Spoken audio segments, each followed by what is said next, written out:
What's going on, guys? Welcome into the Glory Morning Podcast. My name is Jake Robertson. Follow me on socials at Glory Day Sports. We're joined by some guests today. We got Johnathon Miller and BWill. How are you guys doing this morning? Great, Good. man. Great. Thanks for having me on. Awesome. Yeah, so basically, first episode, we're just be covering some Titans talk, hopping into some stuff. We got a draft at the end of the show. We're going to hop into the greatest video games of all time. If you're checking it out for the first time, make sure you like, comment, subscribe down below. It helps the channel grow. But before we hop into this, guys, how did you guys become Titans fans?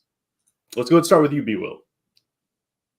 Man, so I'm from Clarksville, Tennessee, actually. So 45 minutes away from Nashville, for those who don't know originally.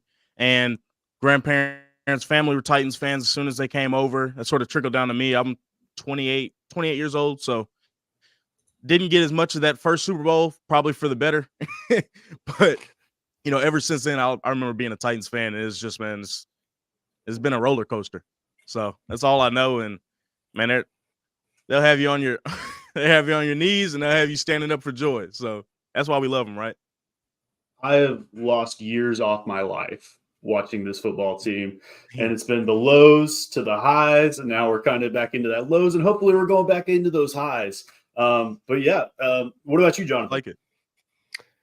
Yeah, for me, I was born in Arizona, and we moved to Tennessee when I was like 5. And I remember vividly the moment I became a Titans fan was ironically the Super Bowl. I had a lot of family over.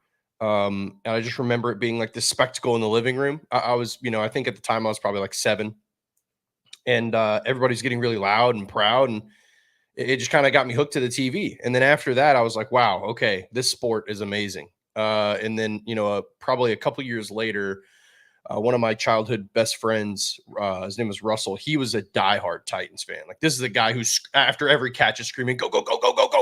So like after spending a lot of time with him, it really taught me how to be like a diehard. And ever since then, reluctantly in some cases have been a huge fan of the team regardless. But I think my love of football started from that Super Bowl.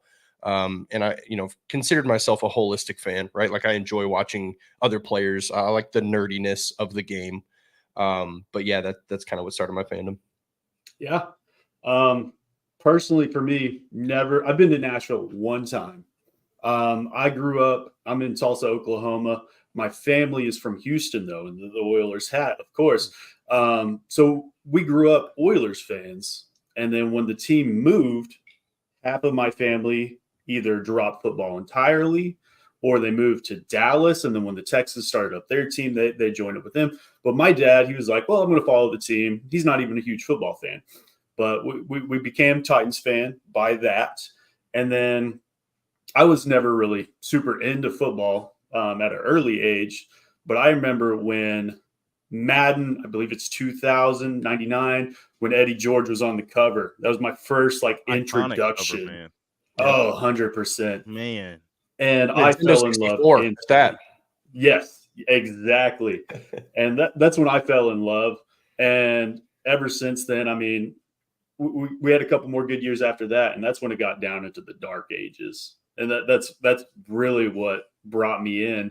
And here in Tulsa, we're everybody's a Chiefs fan or they're a Dallas Cowboys fan. So it's always fun being on the outside looking in. And yeah, I mean, I think we all speak for it that we love this team, even regardless of how they've performed in the past, and we're really looking forward to the future. And that kind of just brings us to the State of the Union. We fired Mike Vrabel this offseason. We brought in Brian Callahan out of Cincinnati. It's going to be a first-time play caller, first-time head coach, but he's not lacking in experience, especially with his dad, Bill, who's just joining the roster. Maybe, in my opinion, the best positional coach in the NFL, especially on that offensive line. I mean, you got to have some talent to coach up, and as of right now, we probably don't have that out of maybe Peter Skoronski, but we're going to continue to grow, and we're going to give him those pieces, and hopefully we can rebuild this line that we saw a couple half decade ago with Taylor Lewan, and we had Jack Conklin on the right side. We give him some bookends and let's go. But yeah, what did you think about the coaching hires thus far? Yeah, I'm excited to see what Bill does, especially with some of the returning offensive linemen we have. I know that's not the most spazazzy or most exciting thing to say, but we can save tens of millions of dollars if he can find a way to turn some of these guys around. And I know people think we have a ton of money, which we do, but that money dries up fast. It's like Christmas when you got a couple kids, you got to buy gifts. It it ain't as much as you think it is. So if he's able to get a couple guys, maybe an MPF or Raidens, and retool them into serviceable starters for us, I think that could do us a hell of a lot of good, man. Yeah, I like that analogy. Yeah, go ahead, Jonathan. Sorry, yeah. There's a lot of excitement there. For this team, I think a lot of us, or maybe half of us, saw the variable firing as premature. I was kind of on the other side of that coin. I thought that it was time for us to retool and kind of rebuild what the philosophy of the organization is and what it has been. I mean, for the better part of the last 20 years, we've been the smash mouth, play good defense, try not to turn the ball over and win the game 20-17 team. And I think not only was the fan base ready to see something greater and something different, but we were also, kind of overdue for, changing to the modern game. And what got me really excited early on in the offseason after the variable firing was that video that I don't want to say it got leaked. The video that got shared from Brian Callahan, maybe at like a Super Bowl when they went to the Super Bowl, he talked about his philosophy around the modern game. And that 40-second clip, I was ready to run through a wall. I was like, okay, I had Ben Johnson as my top candidate. Brian was number 2. Brian went to the top of my list after looking at that, because it's what we've all been preaching about, knowing that you have to throw the football around the yard, set up the run game as a complement. But yeah, so bringing Brian on, and then just his assistants just being the cherry on top. Denard Wilson was a top candidate for me at DC. Obviously, his dad, Bill, should transform with his tutelage for the offensive line. Guys like NPF, Chris Hubbard is a name that you're not really hearing enough about. Like, he was pretty good for us last year in a really, really terrible line. And so, yeah. And then of course our young guys, Dylan Radin's probably going to be the biggest beneficiary along with Peter Skoronsky of this hire. So there's a lot to, maybe the most exciting offseason we've had in terms of like looking at how the team is going to transform. 100%. Very. I was super excited with the Denard Wilson hiring and just hearing him talk as well. This team is getting away from this exotic smash mouth. Finally, we're getting into the analytic side of the things and getting rid of the John Robinson, I am the analytic department. We're moving into that. And Chad Brinker, this is going to be a free agent savant, but he's building in these systems that I'm super excited to see how these perform. He said it's not going to be a one-year thing. It's going to take 2-3 years to get the right people in the right spots and have us catch up, because we were operating in the dark ages. This is all it was. It was a stone age with Mike Vrabel and John Robinson. And then we're getting these technological side of things, and we're going to be bringing in some great pieces, I think, with that. And then, yeah, Bill, he's gonna set the world on fire, and Brian's gonna just be there as well. Listening to Nick Holtz or Holes at this last press conference. No, I think you had it right. He cleared it up. It's Holtz. Is it? He said Holtz, and then apparently his whole OTP he said Holes. I will listen to the OTP yesterday, and I heard Holes, but it was like I heard Holtz at the press conference. So whatever, maybe regardless, I think he is he's a lizard person sent here to be the scapegoat if the season turns, in my opinion. Yeah. But listen to he the embraces OTP it too. Oh yeah, 100%. And listen to the OTP last night. I think it did bring me a more respect for him. I think this guy is going to come in, he's going to work, and maybe he can be a future Brian Callahan for somebody else, and then he can hire off, and then he can do his play calling. Right. But let's go ahead. We're going to do our best to rebuild this roster to the best abilities that we can. It's in the state of just devastation. So what I'm going to do is I'm just sharing the screen real quick. What I did, here we go, is I have all of our current players on the roster that are under contract here. So this is our offense. I'll show the defense here in a second. We'll go over our Titans current free agents, and then we're going to add a couple players. We might do some draft prospects that we'd like to see, and we're just going to build this up. But just looking at the top, we'll start on offense. We got Will Levis. We got Tajus. We have the 32nd ranked QB, Will Levis, if you look at whatever that graphic was that came out earlier this week. Tajay Spears, I think we're – man. Oh, yeah. D-Hop, that's the wide receiver core. That's where it ends, in my opinion. Traylon Burks, Kyle Phillips. Hopefully you can see something with this new regime that can build them up. But that's it. That's all you're hoping for. And I'm not counting on them for anything. And then Okonkwo, Josh Wiley, Thomas Akoudie. One of Vrabel's guys, of course, international player, allows us to keep that additional practice squad player. We'll see how he comes in with this new regime. Maybe we can actually see him on the field eventually. But that tight end, we didn't see any of him. 1-2 punch. Yeah, we haven't seen him. 1-2 punch, and I liked what I saw in the preseason. But I'm pretty happy with Okonkwo and Josh Wiley. I liked what we saw down the stretch from Wiley before that injury. Started out really rocky, but he did kind of turn that around. And I'm sure we'll get into the Brock Bowers talk and all that stuff in the future. But as of right now, that might be my favorite position as far as just depth goes. And the offensive line, we touched on it earlier. Andre Dillard's probably gone with, I think it's March 3rd is kind of like that cutoff. I expect him to be gone by then. I think everybody on this fan base does. Yeah. And then it's Peter Skoronski and prospects that you're hoping that Bill can get a hold of and kind of bring up. Center, Aaron Brewer's gone. I don't think we're going to see him back. Daniel Brunskill played a little bit of center over at San Fran. So as of right now, that's the only person I could see hypothetically filling into that role. Right. And then that right side of the line, you got Radence, you got MPF. I liked what we kind of saw out of John Ajuko last season. Maybe that's a kind of flying under the radar prospect. But Radence was very promising towards the end of the stretch too. Yeah. I mean, very, very promising at right tackle. Which, if you ask him, I've seen him. Things that he's liked on Twitter and things that he's said in interviews, whether it was in the locker room, just talk, but he prefers to be on the left side. Doesn't look like he'll be on the left side, but I think a year of continuity for him, and I might be a little higher on him than others, but a year of continuity for him on just something simple like the same side of the line of scrimmage should do him a world of good. I prefer him to be inside. We get a guy like Onwenu. Between them two, we should be able to figure something out on that right side.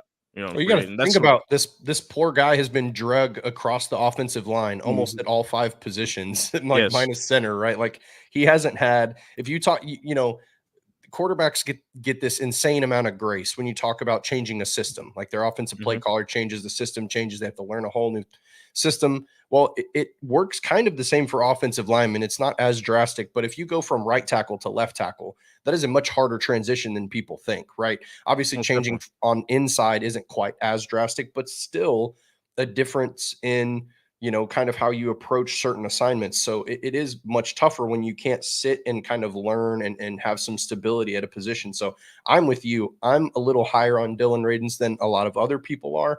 And I think that he probably is going to end up being the biggest beneficiary of the Bill Callahan hire because there is so much room for development. He has the raw talent. He has the experience now that we should see a pretty big jump for him, I think. And he's worked his tail off, man. He came back early last year from an ACL injury. People sort of wiped that under the rug, but he came back early last year. We didn't play him, but he was available early last year. So work ethic's there, talent's there. It's just a matter of, to me, I thought it was always coaching. And I think he has that now, obviously. So I'm excited to see what he does. And when we drafted him, I mean, he was a 2nd-round pick, but coming out of North Dakota State, it's going to take time to develop. And we've kind of seen that. I think if he can just clear up those penalties that we saw last season, I mean, I'm happy sticking him on the right side at either right tackle or right guard. I prefer right guard. And that's kind of similar to NPF. We last season was a wash from the very get-go with the gambling, the suspension, and I think he has the traits. And building that with we saw what Bill Callahan did with an Ohio State right tackle last season. So if we can get anywhere close to a DeJuan Jones out of MPF, I don't. We're very top heavy. Because if one of those guys goes down, you're starting an Andrew Rupchich, a Jonathan Juquo, or a Lachivius Simmons. I have no idea who that is. No idea. When I was looking through the First time I've active seen the roster, name. I was like, yeah. So obviously, talent needs to be added across the roster, but I see left tackle being primary one. And then after that, I'm okay with kind of the pieces we have there. You can only do so much in the offseason. But that's kind of how I see it. Let's go and hop into the defense, though. Kind of similar, and this one's even scarier to me. Jeffrey Simmons, Harold Landry, Arden Key. I like what we saw at Otis Reese last season towards the end, but I don't know if he's ready to take on a primary inside linebacker role. I'd like to see him more in rotation.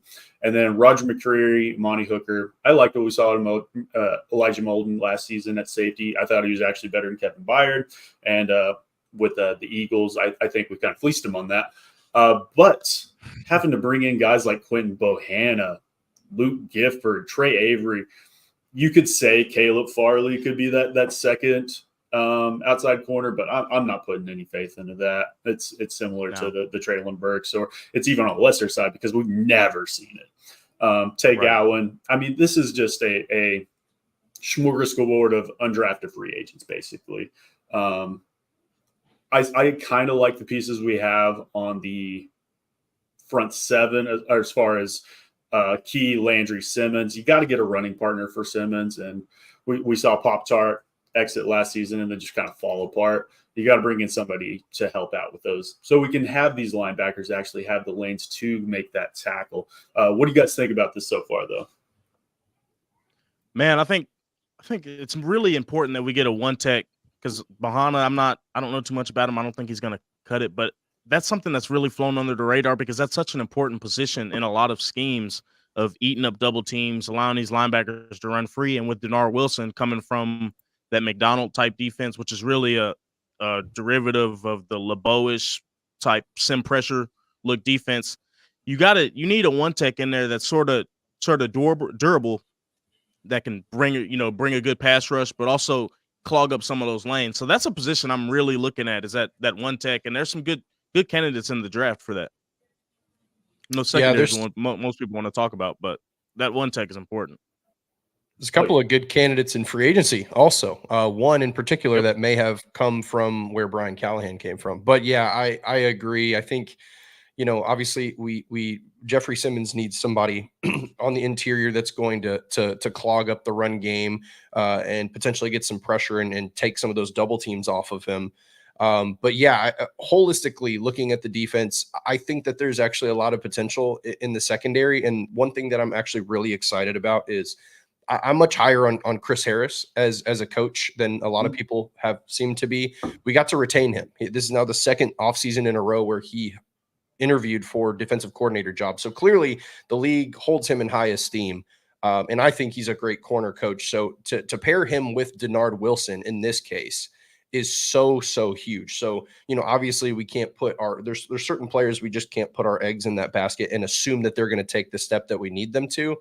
But folks like Traylon Burks on the offensive side, guys like Caleb Farley, guys like, Trey Avery, even Eric Garrer, these are guys that are young, raw talent that with the right tutelage could, potentially take that step. And I think that what's happened with our staff has been enough of a, 360 or 180 compared to what we had, that could be what a lot of these guys need. So I don't think it's being hopeful necessarily, because you're not going to assume they're going to turn into anything, like any breakout star player necessarily. But I think there is a lot of talent on the roster that can be further developed, which is a positive thing, especially, Jake, you mentioned at the top of the show, like you can't turn over the world in one off season, right? We're not going to go from, as bottom tier of the league to contending for a Super Bowl next year, most likely. But the good news is that you have a pretty solid base that I think a lot of people are kind of overlooking. Definitely. I think it goes overlooked of what Denard Wilson could potentially do. I mean, this is a guy that was with Philadelphia, number one secondary in the league. Moves to Baltimore, number one secondary in the league. Will he do that in Tennessee? Highly. If he did, sign that man to a head coaching contract immediately. Yeah, we would gone. lose him next year. Yeah, Exactly. Exactly. But I think we're going to see an improvement. No more playing 15 yards off the line of scrimmage, allowing the 3rd and longs to be completed just like that. I think he's going to get in their faces. He's going to send blitzes. We're going to be more versatile. And he talked about that all in the presser. And this is very, very intelligent speaker as far as just how he approaches the game. This is a teacher. And I think that's kind of what they've approached across the board with these coachings hires is they're great teachers opposed to great coaches. They're going to build these players up and they're going to get more out of them. But let's go ahead. Let's hop into our current free agents that we have kind of going into this offseason. Obviously, Ryan Tannehill's gone. Derrick Henry, that's going to get all the talk across just national media. Potential contract is $10.3 million per spot track I looked at. Got a lot of people putting him that high. That's a little high. That's very high in my opinion. That's very high. He might get that in total money, but you know, it's not long gone are the days of guaranteed money for Derrick, I think, unfortunately. But yeah, I could see a $5 million to maybe 6.5, but 10.3, that's outrageous, in my opinion. That's over the tag. That's what the tag exactly. Is. Yeah. It makes no sense. If that's the case, send him to Baltimore. I love Derrick Henry, my favorite, maybe my favorite Titans running back of all time. And he will forever be in our hearts. But let him go chase a ring somewhere else, in my opinion. Let him go do that. Somewhere in the NFC. But yeah. Yeah, prefer the NFC. If I could choose, I'm saying. Yeah. I think Danico's going to be a big one that we got to bring back as well. I mean, he's getting older. About that yesterday. He's on the top of my list. Yeah. For re-signing. It's one of those things. He's gonna have suitors. Just based on last season. I mean, there was talks about him being potentially traded, and even as he ages, it's almost he's going to be around for maybe a year or two more before we see that decline off the cliff. And at this point in the season, does it make sense to bring him back and say, okay, you're going to be a piece for us this season, but we're not really playing for anything this season. We talked about as well. So it's kind of that catch-22. Ultimately, I think he's one of the leaders in the locker room. And with these young guys coming in, I would like to see him there regardless. Azeez Al-Shaair, that's another one. Great leader for us. Our true only inside linebacker that was on the squad last season with Jack Gibbons and nothing. But Azeez, we saw him. He was down at the Super Bowl with San Fran. We saw the Achilles injury that happened there. I could see them potentially bringing him back. He's going to have suitors as well. He was on that 1-year deal. I would love to see Azeez back, but I'm not positive what that's going to look like. We kind of talked about Aaron Brewer earlier. He's gone. That's a variable guy. SMB, that one I'm kind of torn on. I believe he's a good player, and we saw it in spurts last season, but he doesn't really fit the mold of what Denard Wilson has used in the past and what he's kind of looking for. I don't believe he is a man corner. Where do you guys kind of fall on SMB?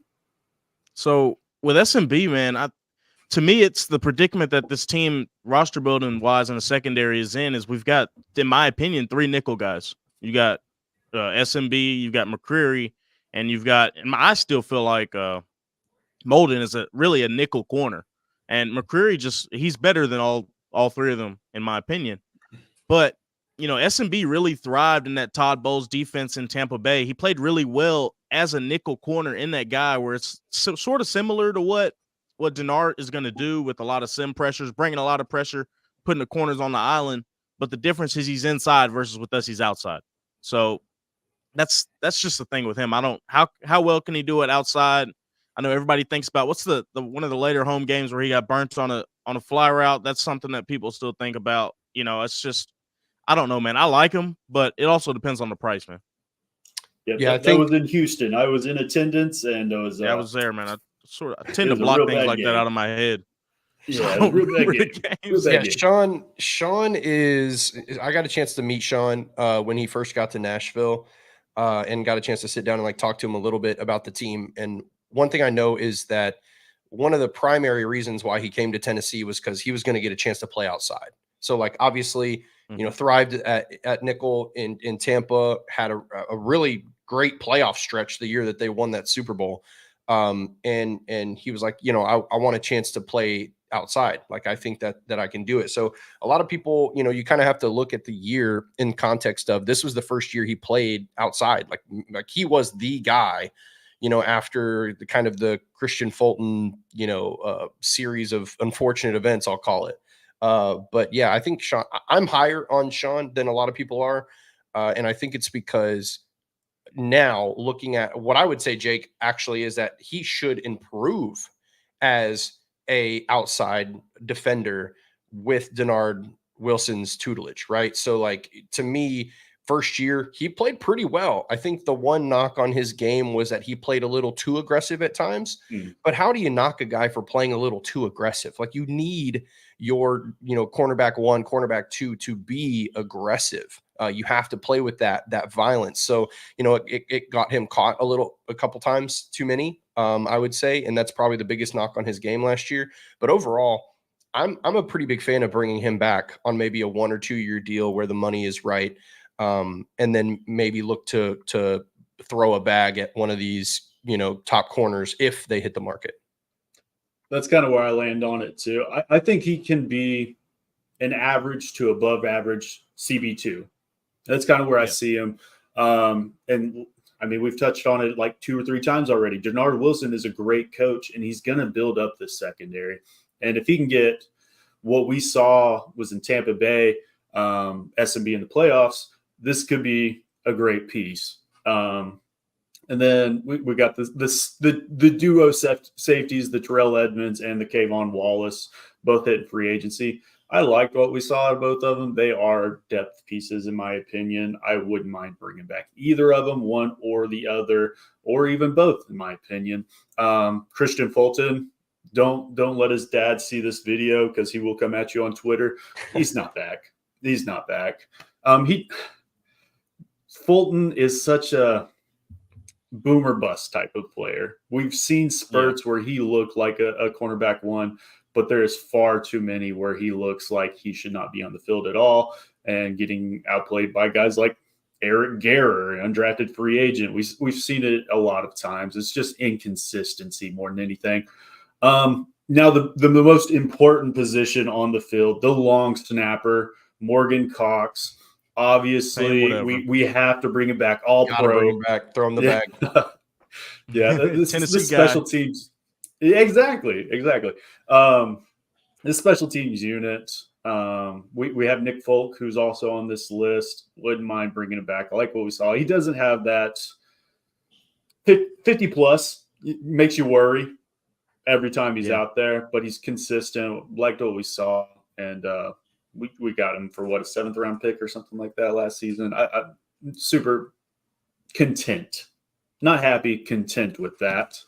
I was surprised to hear that he wants to come back. I figured he might have been done. But one of the first interviews was like, yeah, I'll come back. And I was like, oh, okay. So yeah, I mean, if he wants to come back, I think that's a stopgap at kicker. Like we don't have to worry about that rotating door also. But then again, like, brand new regime, Brian and Colt, like maybe they come in and decide like, hey, let's go in a different direction. But I was fairly happy. I mean, I think all Titans fans were like relieved. It's like, okay, cool. We're not bleeding at this position anymore. Awesome. We'll take it. Yeah. The expectations were low. Yeah. And we know we got Stonehouse coming back from the injury. We're fine there. The kick returner spot, it's been up in the air for a long time. I mean, we saw Tajay Spears out there. We've seen Hassan Haskins out there. The Georgia rookie undrafted last season who got injured before the season started. It's kind of rotating there at kick returner and punt returner, but ultimately I think we'll figure that out because we're going to get younger, stronger, faster at those positions, and we'll be able to put somebody in there, I'm sure. I think Corey Levin is going to be an interesting piece interior wise that we could bring back because he's been more than serviceable every time he's filled in. And, he came from University of Tennessee, Chattanooga, Tennessee guy. I think he could be a really good depth piece for us, especially under the tutelage of Bill Callahan. See what he could do with him. That was our, as far as PFF grades, our leading pass blocker last season. I looked up the grades yesterday. It wasn't a lot of snaps, but he could potentially. Yeah, he's solid. He's solid. Good depth piece. And with Bill, maybe you can get a little bit more out of him, maybe get a low-level starter out of him. I mean, the rest of this list, there's some guys that you could consider. I mean, Dr. Gibby, I'm fine with. Julius Chestnut as an RB3. I liked what we've seen out of Chestnut the preseason the last 2 years. Decent guy. And then Travis Gibson, I feel like was super underutilized last season. When he was out there, he's making plays. And this is a Tulsa kid. So I've been with this kid for a long time. And he just didn't fit the scheme here in Tennessee. And he didn't fit the scheme where he was coming from. We'll see if he can fit the scheme under this new regime. Is there any else on this list that you guys like to highlight? Yeah, I mean, I think, again, Chris Hubbard is a guy who's just not being talked about. And prior to his injury, he was the shining spot outside of Peter Skoronski on our offensive line. And that's going to be a hard conversation, right? Because maybe as Titans fans, we've seen such a horrible offensive line over the past 2 seasons that we're kind of like shining turds. And we're like, this guy is really good in this situation. And maybe he's not the guy that they want to go forward with. But I mean, I was really pleased with Chris Hubbard. The hard part is like you have NPF on, I think, going into the final year of his rookie deal. I believe so. Because he was a 3rd-round pick. So, you obviously are not going to cut NPF. Like he's probably going to get the nod just because of the contract situation, but would love to see Chris Hubbard back potentially to compete. But then again, there's also a shiny new right tackle that you could drop a bag on that played very well last year for another team that you could throw money at. So the Titans have a lot of decisions to make from a strategy standpoint. And I think Bill Callahan is probably going to come in, look at the entire table and say, okay, like we want to go in this direction because of this. So I'll be interested to see kind of how free agency shapes out and what we see before the draft, because I think that it's going to be very telling in who might return and who won't. Awesome. Definitely. I think Kavon good. Wallace. I think Kavon Wallace, Yeah. He's got experience with Denard in Philadelphia. I think for one of Denard's, the year that they were first in pass defense, he was there with Denard in Philly. So I think that could be a piece that we could look to bring back, and that could be some continuance. He could sort of help these younger DBs in the defense with some of the language, because there's going to be some language difference between Bowen's defense and Denard's defense. So Kavon Wallace, he was productive when on the field, and at the very minimum, he could be a very good bridge for these other guys scheme-wise to sort of get things going and sort of accelerate that learning process in the offseason. 100%. I prefer Wallace over Edmonds. I think he was solid last season. I mean, It wasn't amazing, but he came in and he had to learn the system overnight and performed. I mean, that's what it is. Yeah. Well, let's go ahead. What we're going to do, let's start back on the offensive side. We're going to do a potential Titans offense. We're going to go one each and just talk about some guys that we'd like to maybe see brought in. I think the Titans are going to approach it. We might see 2 to 3 big names, I think, that could be added this season. And then it's just going to be depth pieces. So let's kind of dive more into the bigger names. And BWill, who's one guy that you're looking at in free agency that you'd like to add to this roster? Man, I think the guy I'm looking forward to most of us, and he's at the top of my list, is Onwenu from New England. Either he or Trent Brown, depending on what we do with the 1st-round pick. One of those tackles from New England, we've got to find a way to get in. I'm becoming more and more receptive to bringing Trent Brown in as somewhat of a stopgap, and we could draft a tackle a little later and let him develop under Callahan. That's if Neighbors is available at 7. But Onwenu, he's one of those guys that can come in, play right tackle. He's a heavier frame right tackle, and he sort of fits the power gap scheme more than the zone scheme from the tape that I've seen. But that's definitely somebody that I'd like to see brought in. I really like what he does in the run game, and he's just a big pillar in the pass game. You can't get around him. I think he's like 6'4", 6'5", 350 pounds. He's a man. So 350 pounds. Got it pulled up right here. That's a unit. Yeah, he is a monster, man. but he's also nimble. So he can get around in the run game. He sort of struggles a little bit when you ask him to move a lot in the zone run game. If he's got to reach to a linebacker at the second level or something, that's not his game. But you ask him to go duo on a three tech, him and that guard are going to blow up that three tech. It shows up on tape all year with Onwenu. So that's somebody that I'd like to see. And with him penciled in at right tackle, that would allow us to really, I don't know if we want to throw him in at right guard with MPF at right tackle, or put him at right tackle and let Radens work at right guard. Either way, between those three guys, we should be able to get some improvement on that right side of the offensive line. Definitely. I think you kind of have that inside-out versatility, and then brings up guys like Hubbard. You could potentially put Onwenu at right guard and Hubbard at right tackle as well. Yep. And just looking at that, I mean, you add in one person at left tackle, and I'm solid with that line. Daniel Brunskill is practically free this season. So you could potentially look at bringing in one other guy to kind of bridge that gap there. But yeah, how about you, Jonathan? Who's one guy you'd like to add? Well, this is situational, right? There's a couple of things that can happen that could land us in a good spot. So I'm going to give you two scenarios. I'm going to give you a dream scenario for me, and then I'm going to give you probably a more realistic scenario. So we're dreamers here. Both of these scenarios are at the wide receiver position, which is obviously a position of need, though probably a conversation for another day. But I think Treylon Burks is going to see big improvement in his game in the Brian Callahan offense, where he's going to be able to go back to the slot and kind of play out of that. But dream scenario for me is Ran Carthon picks up the phone and he calls John Lynch and he says, John, I'm going to give you a top 40 pick. You just go ahead and send Brandon Ayuk this way and we'll throw him a bag. So Brandon Ayuk is my dream receiver. I know everybody's been talking about T. Higgins. T. Higgins would be awesome. I would not complain. I'd be very happy about T. Higgins.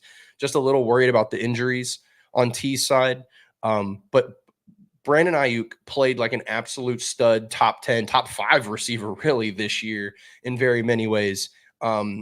His usage in the Super Bowl is a complete head scratcher and should be studied. But Brandon Ayuk, you throw the 49ers a second round pick, I'd be totally cool with handing that pick to them. You want to know why? Because I'm going to use that on a receiver regardless, most likely. So that's my dream scenario. That's in a best case world. Brandon Ayuk is not going to play for $14 million next season. He's not going to do it. So either they're going to pay him and then cause some potential issues on the defense or wherever else they need to spend that money, or they're going to tag him and he's going to demand a trade, and the relationship's going to get worse. And we've all seen how, receivers have worked their way out of teams. So that's dream scenario. Realistically, what we're going to be looking at on the wide receiver position is, probably like a Tyler Boyd. I'm not super high on Tyler Boyd, but I think he would be a great addition.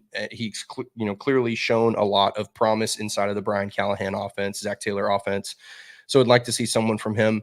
And then the last one I'll touch on really quick that's an option at wide receiver would be Hollywood Brown.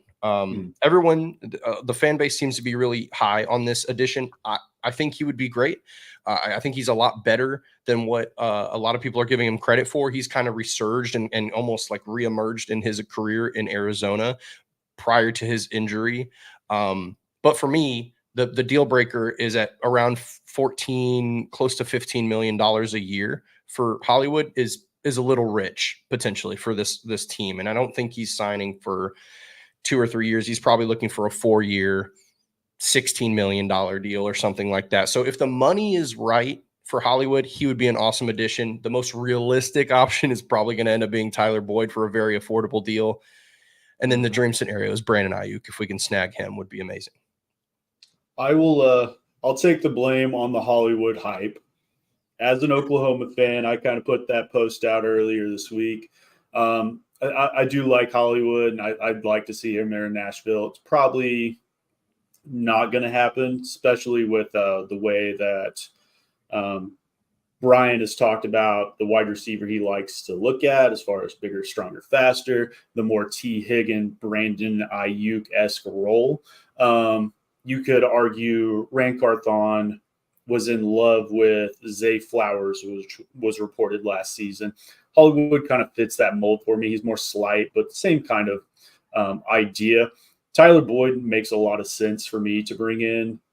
just to play that slot role. He's getting up there in age. It's not going to be super expensive.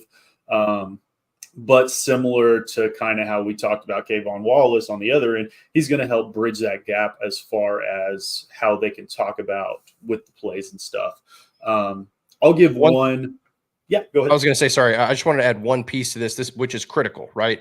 A lot of people are kind of writing off Treylon Burks, and maybe rightfully so, right? We've seen a couple of years now of non-production, but I think what's happened is that they drafted Treylon Burks to be A.J. Brown, and he's not A.J. Brown.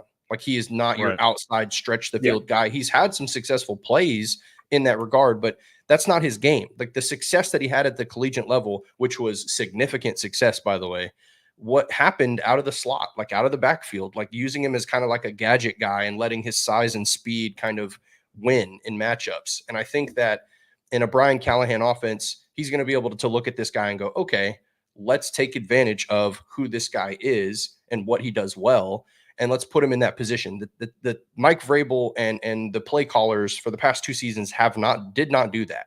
So, does he have to overcome the injury situation? Yes. But I think my point is that we should see significant breakout. As long as he stays healthy, we should see a significant season from Treylon Burks this year. And then you have to replace what he was in the offense, like a dedicated X, like a big body guy that could that stretch the field. Maybe Mike Williams gets cut. Maybe that's an option. So that's why I'm kind of okay with the Hollywood Brown marriage for the Titans, because he can stretch the field with that speed, that level of speed we don't have on the team. So I would be fine with that. It's going to be really interesting to see. Or go ahead. I was just going to say the Mike Williams thing is interesting just because with the injury history of Mike Williams and Treylon Burks, you're at least considered maybe one of them will be healthy all 17 games. You're at least going to have somebody out there. Someone's got to survive. Exactly. Yep. All right.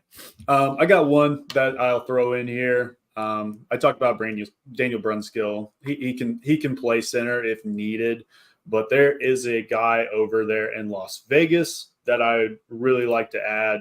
Love what I see. I think he's only 26 years old, so this is a guy that you can sign for the next half decade even and still get great production out of, and that's Andre James. I've liked what I saw. But yeah, that's just a guy I'd like to throw in there. Shouldn't be super Connor Williams expensive. in Miami as well. Yeah, another one. He's coming off an ACL injury, but I mean, he has been exceptional and down there in Miami over the last 2 or 3 years. There's a lot of good centers on the market. There really is. The Cowboy, I think, is Tyler Bezadas. I probably butchered his last name, but that another solid option. These are younger guys who probably won't fetch like north of $8 million a year or anything like that. So it should be pretty affordable to plug in and get a starter at center in free agency. So that should be big for us. Yep. Definitely. Awesome. Well, I think we did what we could do to make this, as far as free agency goes, better on offense. And next week we might throw in some draft to this as well. I mean, obviously we can throw one of the left tackles in there, Alt or Fashanu, and then we're off and running. But let's go ahead. Let's hop into the defensive side of things, and we'll hop into our draft and get out of here. We covered this earlier. We're lacking talent here. We're lacking a lot of talent. But let's go ahead. Let's start with you, BWill. Who's somebody you'd like to add here on defense? Man, the big name is L'Jarius Sneed for me, and that might seem like a pipe dream, but we've got the money to do it, and that would turn the whole tide of this defense when you add an X corner like that. And it's not just one that can only play outside. He used to play inside, and now he moved outside, has improved even more. He's the guy that can shadow a one of another team and really make it easier on a lot of these other corners. So money shouldn't be the reason we don't get L'Jarius Sneed. It might be destination in Nashville. It might be where we're at as a team. But if he's willing to come to a team and sit there for a year of a build for a bogey year, almost as we talked about before, Jake, I think he's the guy that we have to find a way to go and get. Johnson from Chicago, that's another guy that I really like, but he's not going to leave Chicago, I don't think. But we've got to find a way to get a top corner like L'Jarius Sneed, in my opinion, because we don't really have the draft capital to try and go after a corner, in my opinion. We've got a lot of other holes that we got to focus on. Corner's a big hole, and you've got a guy like L'Jarius Sneed that can fill that hole in free agency, and money shouldn't be the issue, like I said. Yeah, if we're throwing a bag at somebody this season, I would like it to be one of these premier corners. It's one of the Agreed. most Definitely. important positions out there. Legarius, he can be that CB1 for somebody. The only thing that did concern me this past season was he had a lot of penalties as far as PIs. But I look at that at the same way as those are kind of finicky. It depends on Yeah. who's the ref, and it shows that he's competing at the catch point, something we haven't had in a very long time. So I love that pick. How about you, Jonathan? Who's somebody you'd like to add? Yeah, I was gonna go corner as well, but I'm glad BWill went that way. So now I get to go in a fun direction. And this might be the most glaringly obvious addition to this team that should absolutely happen. You can give him the money he needs to earn, that he has earned, by the way, in this past season, and that is Geno Stone. I know that there's not a glaring need. Elijah Molden has played, fairly well back there, but I don't think that's maybe Elijah's best position and natural position. I think Elijah plays best in the nickel, and I think he could slide in certain packages where maybe it's a 4-receiver set or something like that. But Geno Stone had an absolute monster year for our new defensive coordinator. So I think that there is an obvious connection to the team there. I think there's obvious need where he could come in and make an immediate impact in a secondary that desperately needs the help. And then pairing him with Amani Hooker you want to talk about just a bunch of hybrid backs that are just going nuts in the backfield back there. I think that would be a huge get for the Titans and be an instant upgrade to the secondary. 100%. Man, I'll be honest with you. I like Geno Stone too. And this is who I should have said instead of Snead, because this is a little more realistic, but Chauncey Gardner-Johnson. I'd like to see him in a Titans uniform. We haven't had a defensive player. I mean, Jeff brings some a little bit, but from the secondary perspective, we haven't had a guy in the secondary that brings some swag, some grit, some get in your grill since Cortland Finnegan. Chauncey Gardner-Johnson is a guy that's going to bring some swag to this defense, bring some even more attitude. You got Jeffrey Simmons talking crap to the offensive lineman. You got Chauncey Gardner-Johnson doing it on the back end. People aren't going to want to play this defense, especially if we're producing. That's a connection to Denard Wilson in Philly as well. He had his best year, really well his with him in career Philly. with him. So yeah, I think either him or Geno Stone would be thrilled to have. What do y'all think 100%. about both? Hooker's on the. I'm not as high on Hooker as others are, but we can get, I think it's $4 million in cap savings with Hooker. Chauncey Gardner-Johnson is not going to be that expensive. I'd rather see Stone and Gardner-Johnson than Hooker. We know what we got in Hooker, and that's if he stays healthy. Yeah, I think that would be tough money-wise, right? Like if you sunk that much. I mean, obviously, if you go after a corner, which we have to add a corner, like even if you're re-signing some of the guys that we have, they're going to throw some money there. Maybe it's Chidobe Awuzie or somebody else in free agency.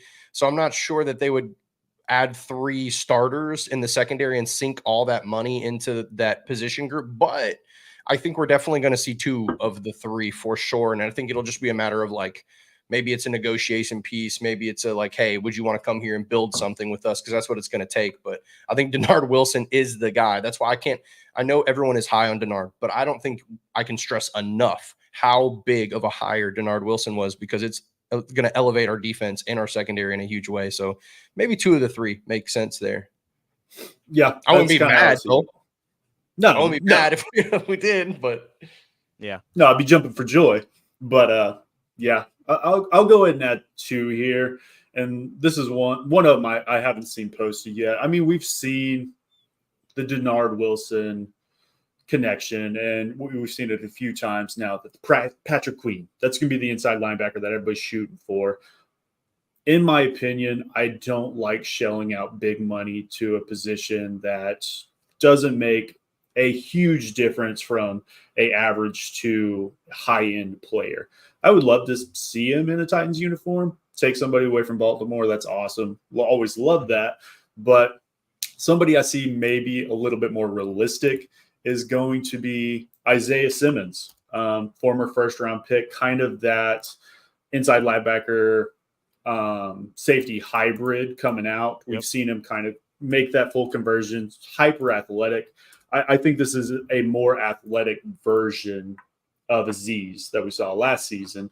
I think he's going to come relatively cheap after being traded to the Giants from the Cardinals, where he spent his first 3-4 seasons. It's a guy that I would like to see fly around in this Denard Wilson defense. And then this one's just for my heart. As far as interior defensive linemen go, Titans fans are going to be very familiar with him, and that's just Daquan Jones. This is a guy that's been with the Bills, plays very few snaps over there because that's what he is. He's a 1 to 2 down defensive lineman. I would like to see him help stuff the run, similar to what Tart did the last couple seasons. And then on those third downs, those NASCAR packages, as of right now, you could take him out, bump Key down into that interior. I prefer Danico there, but Key has shown his best pass rushing at other teams from the interior. He's not a great outside, but if you do that, of course, you're putting somebody like a Caleb Murphy or Rashad Weaver on the outside. So it's catch-22 there. With Denard, a lot of these guys are going to be inside and outside too. It's going to be a lot of shuffling. Yeah, you're not going to know where they're coming from. We're going to show lots of different fronts, and we know that. But yeah, with Simmons too. I'm going to hit on Simmons before we move on. Simmons played in the Wink Martindale system in New York Giants, and that's a lot. That's really similar to what Denard, your Mike McDonald's. It's a really similar system. Martindale spent a lot of time in Baltimore. There wasn't any crossover with him and Denard, but there's crossover with him and Mike McDonald, and then obviously there's crossover with Denard and Mike McDonald. So there's going to be some similarities there. We might have some similarity in terminology. So that's another green check for Isaiah Simmons to come in as well. Well, guys, I think we did what we could do to start with just free agency. And I know this is kind of a fever dream as far as potential, because we've got a lot of big names on here and there's only so much money to go around. But if we could add 2 to 3 of these guys onto the roster, I'd be super content with. And then with the draft, we'll be able to bring in other guys and fill these holes and build a team or a good nucleus in this team for the future. But let's go ahead.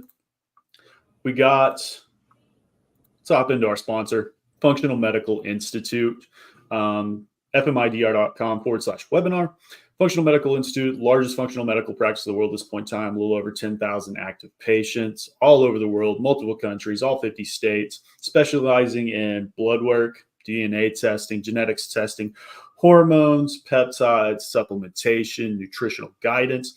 If you're looking to look and get out of this pill for an ill mentality that the nation kind of has going on right now, and you're just wanting to get healthy, lose some weight, whatever it is, whatever is harming you, feel free to check out the free webinar. You save $200 on your initial consultation with either Dr. Mark or Michelle.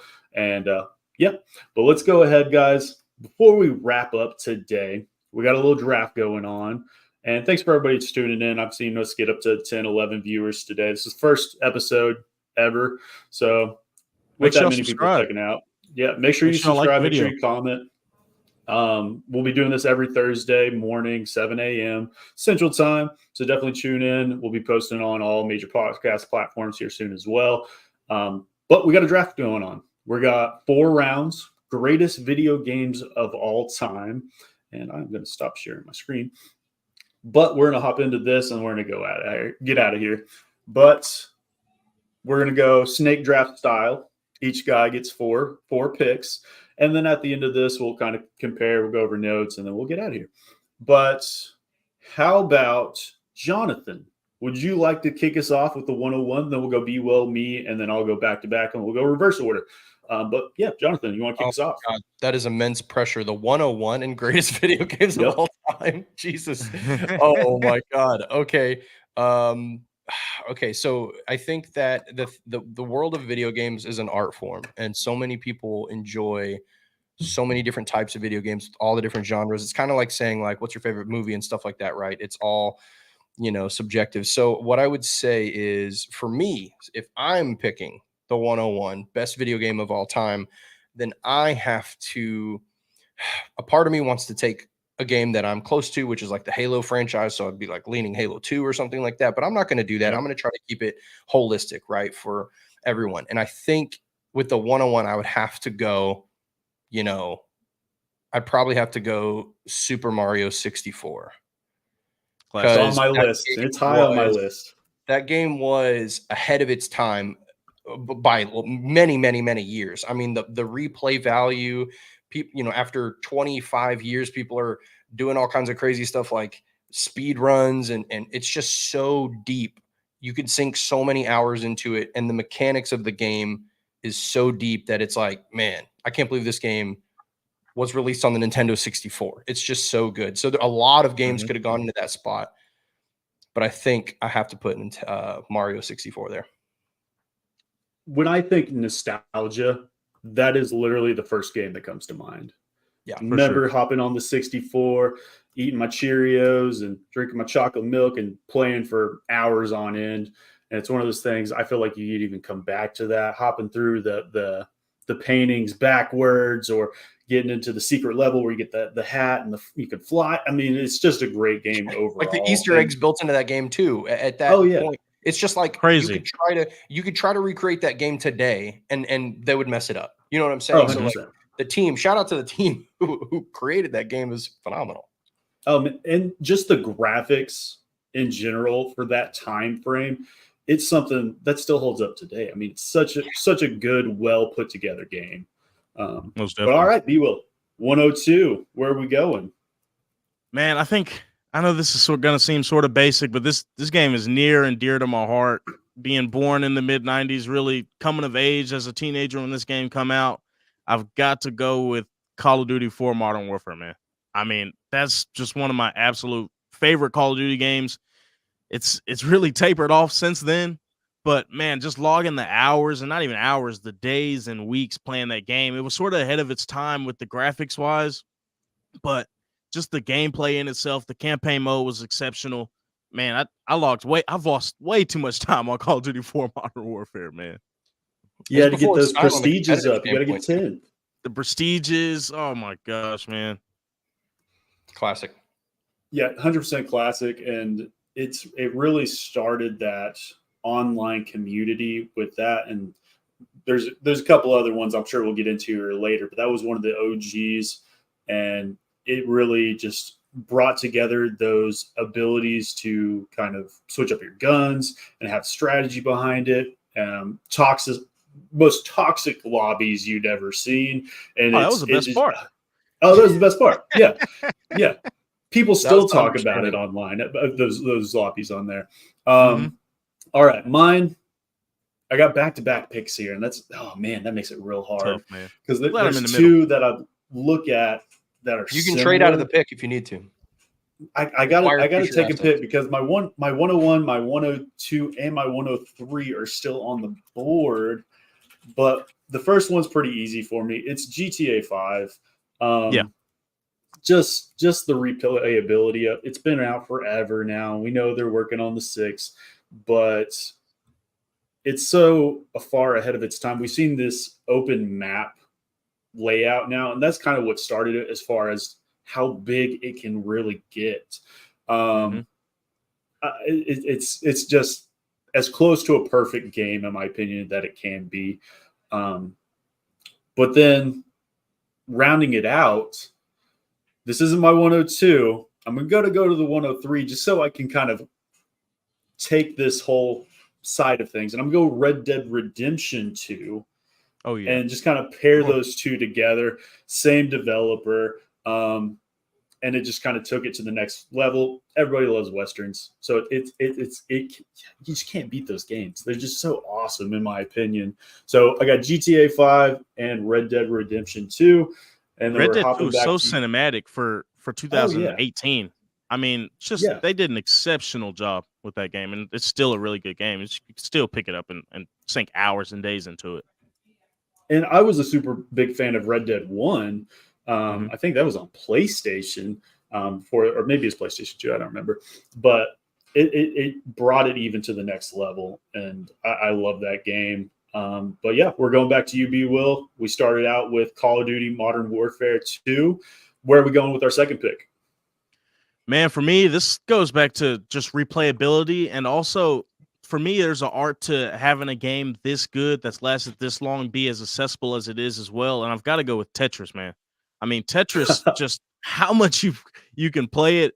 the addictive factor. That was for me, that was one of the first addictive games that I've really played.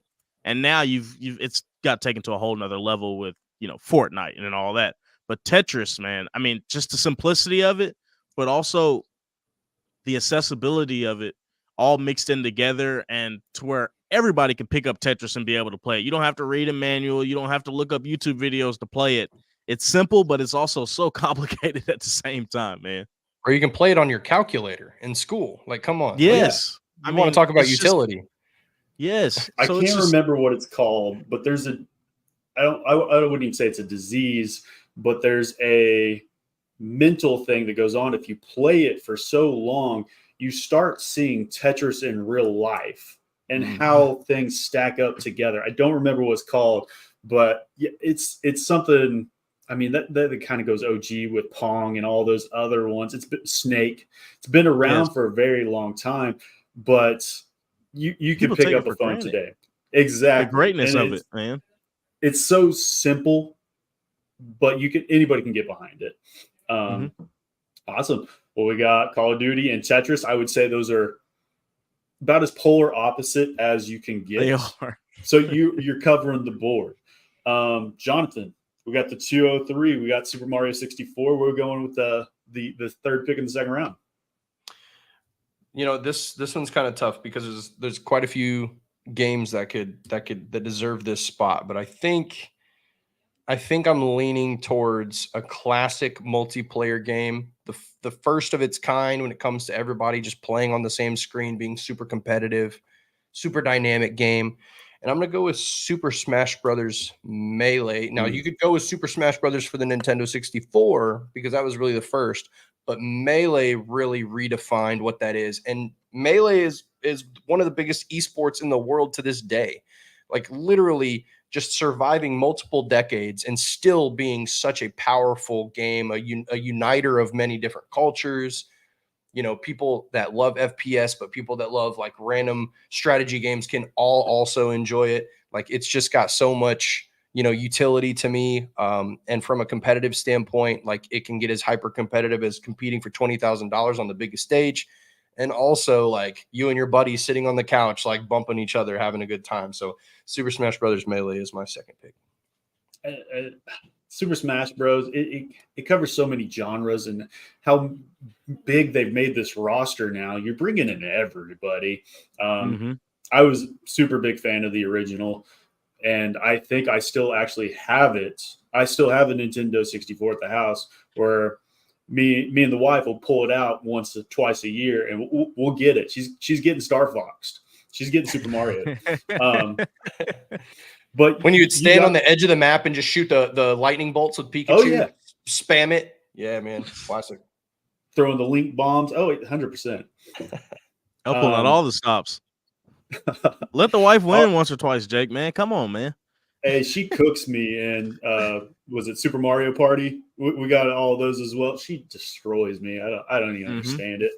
But yeah, you got the back-to-back picks, Jonathan. So perfect. Yeah, that's right. So at the top of the third round, I'm gonna go. I have a spicy. My favorite pick of all of them is going to be in round 4. So I'm going to save that one.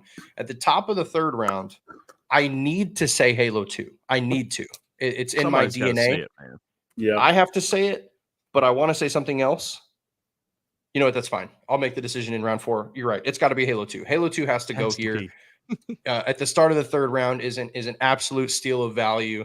It was in so many ways paved the way for competitive FPS. Like, you're talking prior to the Call of Duty boom, you're talking like obviously things like Unreal Tournament and stuff like that. Counter-Strike existed prior to Halo 2.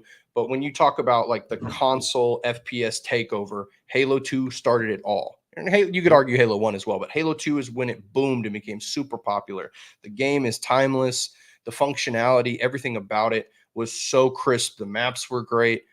So many of us in this generation started our competitive journey and enjoyed Halo 2. And a lot of your pro Call of Duty players, your pro Halo players, your pro Apex players, like your professional gamers now, all of them started with the foundation of Halo 2. So got to go Halo 2.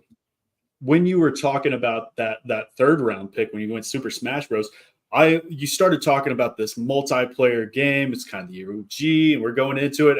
I wrote down, I don't know if you guys can see that, but I put Halo 2 because I thought that's where you were going, and then to get it back to back. I mean, you know what? I'm glad you said that. I'm going to give my rationale just like a real draft, right? The reason why you go Super Smash Brothers Melee in that regard is because to this day, literally a couple days ago, they had one of the largest events. They had like an arena completely filled, and they were playing Melee. So that's why. Wow. That's why you give the nod to. I quote tweeted it. So if you want to hop on my Twitter and go down a couple posts, you'll see it. But it's from Genesis, which was the tournament organizer. It was, I mean, timeless game. So yeah, that's why I went with that over Halo 2. Yeah, definitely. All right, BWill, we're going back to you, and we are hopping into your third pick. I'm gonna go with another one that's very near and dear to me that I've logged weeks and months on with friends, spent whole summers playing, is Grand Theft Auto San Andreas, man. I mean, it's sort of ahead of its time in an aspect of just the sit down and playability with Grand Theft Auto San Andreas. I mean, I can remember logging weekends, looking up cheat codes. We had to go to the GameStop and buy the magazine with the cheat codes because we couldn't really look them up back then. It was, we didn't really have phones. So we get the cheat codes in the magazine, tear out the magazine papers, and be putting in the cheat codes like that. I mean, that's the kind of stuff that I miss with. I'm not gonna say I miss it with video games because I don't want to have to go to Blockbuster or whatever, if there's even Blockbusters left, to find the cheat codes. But it just goes back to the novelty of it, of just the purity of video games when it was back then, man. It was amazing, man. What a time it was. Good one. Definitely. I've seen lists where people have San Andreas higher than GTA 4 just because of what it did. Just for the culture, man. 5. San Andreas was insane, man. It really revolutionized the gaming world there for a time being. You can't. You got a new San Andreas meme every year. From Grand Theft Auto San Andreas.